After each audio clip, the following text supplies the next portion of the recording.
wasiirka ayaa kulamo la qaatay cuqaasha iyo waxgaradka deegaanka ugu horeyntii waxa halkaas ka hadlay badhasabka gobolka Buuhoodle Mustafa Xaaji Cabdi dhaweynay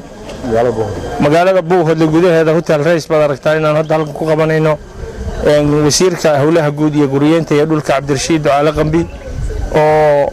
ayaamahanba ku hawlsanaana shaqaaqadii dadka walaalaha ka dhacday horfadhi iyo go'on dhaale taasoo maantana waan halkan nimi muddada inta leegnaanu ku jirnay dhexdhexaadinta dadkaas hawshiina meel wacan noo marayso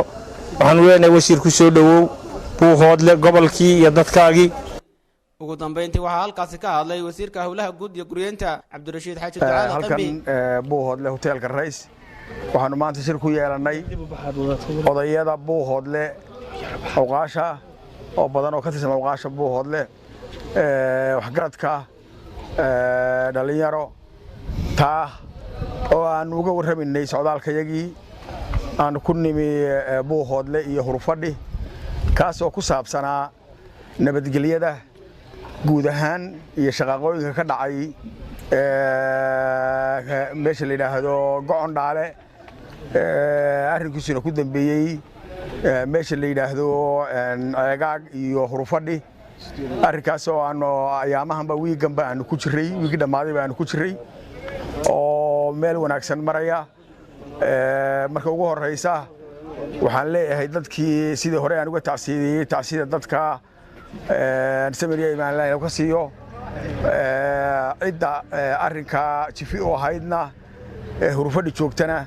dadka ilaahay waxaan uga baryayaa inay ku samraan oo arrinka sida aan looga warsugayo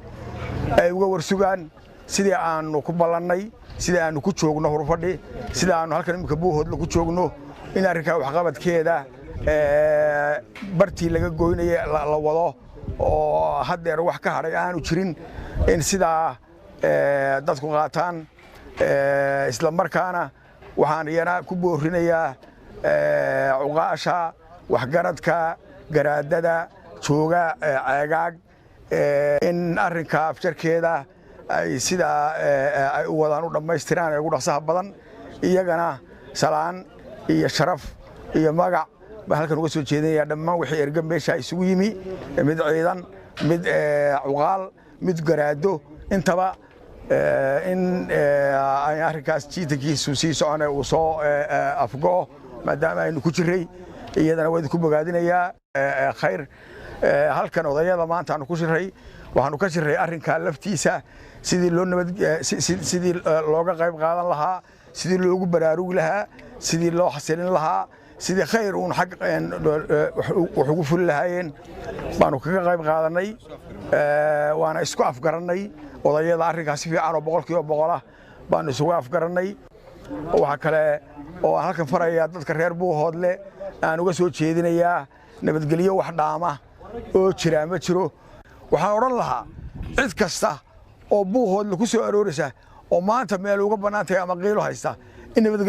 nabadgelyo in laga taliyo baan kula tali lahaa Buuhoodana saasa u dana dadkana saasa u dana ummadda saasa u dana dadka deegaanka Soomaaliland saasa u dana derisida saasa u dana guud ahaan Soomaaliland saasa wasiirka ayaa muddooyinkii dambe